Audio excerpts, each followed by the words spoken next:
WHDD presents Susan Says.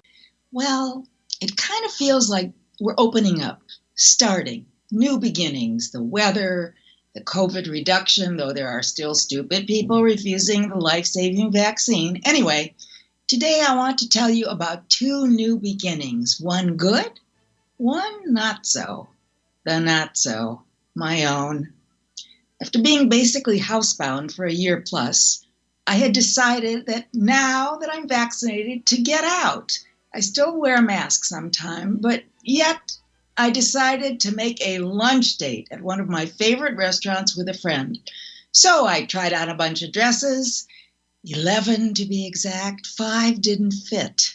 Yeah, I haven't gained weight, but somehow my body shifted in this strange, unfit look. Tummy, sway back to the gym, back to the gym, okay. Then I tried on shoes. I love high heels, and guess what? They didn't fit at all. So I guess your feet change when you're barefoot for a year. Do they still grow? Who knows? Yikes. Anyway, I picked the least ill-fitting dress. I wore Spanx, too much information, I know, and shoes that were low-heeled sandals with a back strap, but it kept slipping off. So I had to take a cab instead of walking. I did walk a tiny bit to the restaurant. The shoes kept slipping off. Uh-oh. The outside seating was too noisy with traffic, so we ate inside. It was so loud, and so many people dressed like slobs, may I say that I said to my friend, I'm never leaving the house again. I felt kind of like a prisoner who had escaped and was going to be caught soon. I had re-entry anxiety. I see there's such a thing now. Weird. Have any of you had it? Everything was uncomfortable and annoying. It cost $48 for an appetizer of pasta and an Arnold Palmer. I tried to walk a few blocks to the bus, but the shoes were so uncomfortable, I took them off. Yeah, I walked down the streets of New York barefoot. I had to because I fell off one shoe and twisted my ankle. Yeah, I'm now icing and wrapping and elevating. So much for going out.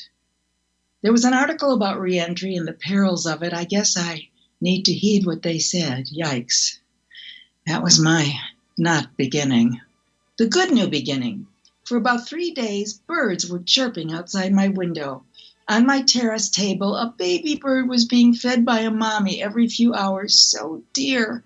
Even though the chirping drove me nuts, I started watching to see the interaction. The mommy came back every few hours, and the baby tried to take the food, not always successful. It was flapping, shaking nervously its little wings. It was so cute. The mommy would fly off, but she'd come back. And the baby, hour by hour, became a little braver about flying a few feet up on the table, down. Sometimes it didn't work, so I was afraid it would get hurt as I saw it plummeting through my window. So I called the Audubon Society to see if they suggested I feed it or do anything. They said, no, it'll get enough food from the mommy. Don't touch it. That's bad. The mommy would continue to return and teach it how to fly in a few days. And guess what? Every day it got a little better, and the mommy came the other day with another baby, and now it's my baby, followed them and actually flew away. So dear. What a nature lesson. I don't miss the chirping, but I do miss watching that little guy nervously begin its life better than I did. Maybe I should keep trying too, although I wish I had my mommy encouraging me. Daddy too. Happy Father's Day, every father out there.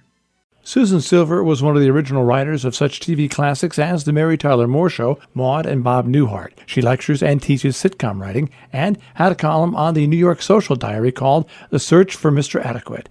She hasn't found him yet.